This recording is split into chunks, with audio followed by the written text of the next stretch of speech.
While we're continuing to train the leg, we can also continue to train the arm.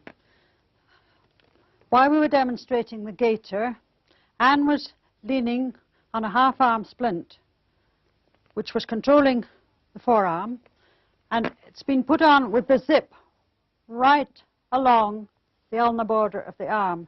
That's so that she can weight bear through her elbow and inflate it like that. Now, we're using the Arjo Lift Walker machine, which is a very versatile machine with a platform that lowers so that she can rest on her hands.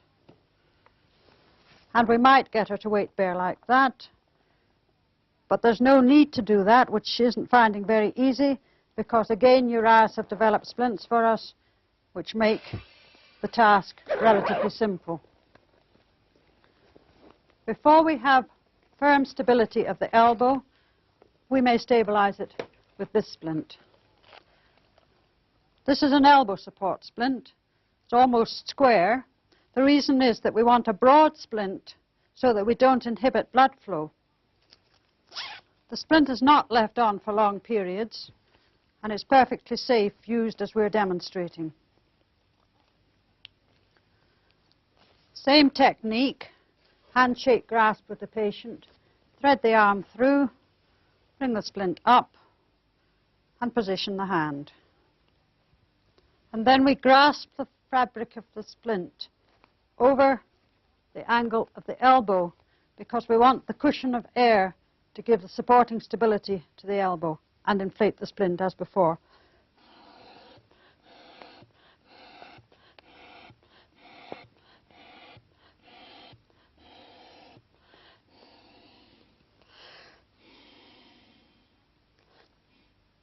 And that's a very nice cushion of air. And we're going to increase our triceps by weight bearing.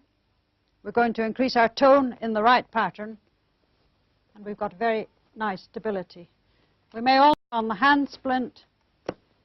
With some patients it isn't necessary, with others it is.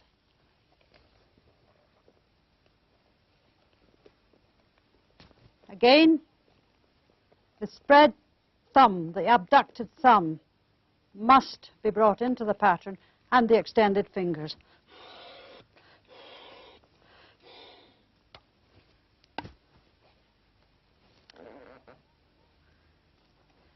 And with that position, if I then go back to training her leg pattern and make sure that she's transferring her weight, we're training arm and leg together.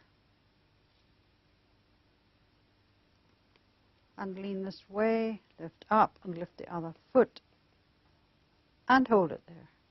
And that's a very good position. And down again. Now, would you turn round the other way? Always protect the patient's arm and keep the outward rotation of the shoulder. And there she is. Now, we may want to go to a situation where we no longer need the elbow splint, or we may have needed it for one exercise but not for the next, and because of this nice width we can slip it off without removing the hand splint. And while treating patients this often proves very useful. Get all the air out and undo the zip. And again I'm going to protect my arm by going into the outward rotation that we want to use all the time. Slip the splint off. Put it back there. We don't all have this sophisticated machine, so we make do with furniture, anything that's to hand. We'll weight bear now on a small table. So, with the leg stabilized and a walking pattern established, we take the splint off,